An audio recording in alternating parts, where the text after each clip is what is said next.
Vice President Kamala Harris in Madison today. Her focus, apprenticeship programs and union jobs. This is the VP's sixth visit to the Badger State since being sworn in. We have live team coverage looking at every angle of her visit tonight. Catherine Merck is live at the WISDEMS building on the square. She'll bring us voters who met with the Vice President today.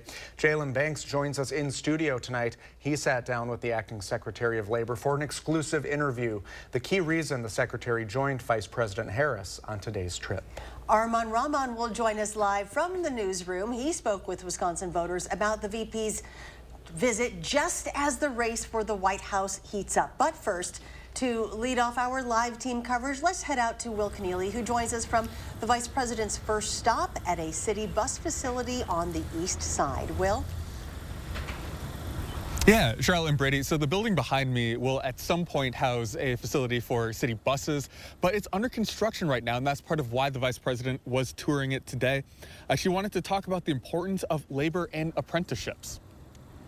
When we invest in the American people, including the American worker, everyone benefits. Vice President Harris met with construction workers here in Madison to talk about the importance of their work, but also to roll out a new federal apprenticeship program. The president has issued an executive order, an EO, that will direct federal agencies to explore what federal jobs we have that can be filled by the highly skilled folks who have been trained in apprenticeship programs. There's been an intense focus on Wisconsin and Madison for the current administration. A little more than a year ago, the president met with union workers in DeForest. Now, why Wisconsin? The state is one of a handful that will help decide the next president this fall.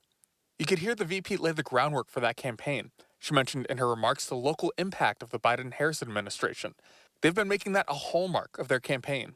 This work that we see behind us is a function of that partnership around how we can get federal dollars out to local governments and local communities in a way that they then invest in the talent of the community. This is also the first time Harris made an appearance since former President Trump clinched the Republican nomination for president. How do you beat Donald Trump in Wisconsin, Madam Vice President? How do you feel about a vote at a time?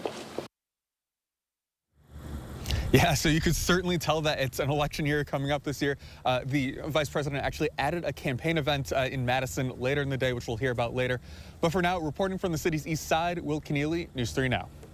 Will, thank you. And a part of her trip, she visited her childhood home right here in Madison. According to the White House, Harris lived in that house from 1968 to 1970. From 3 to 5 years old, Harris brought a gift to the current homeowner and went inside without the press for a few minutes. After that, Harris and the homeowner came back out on the deck to look at where the yard was, where Harris said she ran around as a child. Well, the Vice President also made a stop to speak with voters gathering at the WISDEMS office on the Capitol Square. News 3 Now's Catherine Merck joins us from there after the Vice President addressed state Democrats. Hi, Catherine.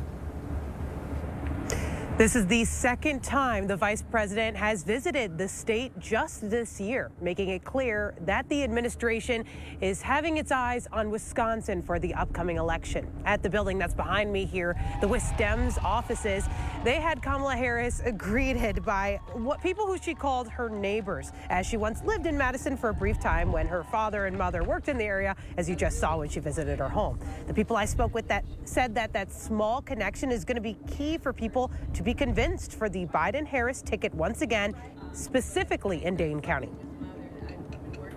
Once we get out the vote in Dane County, we can outvote the other parts of the state and bring it home for Wisconsin.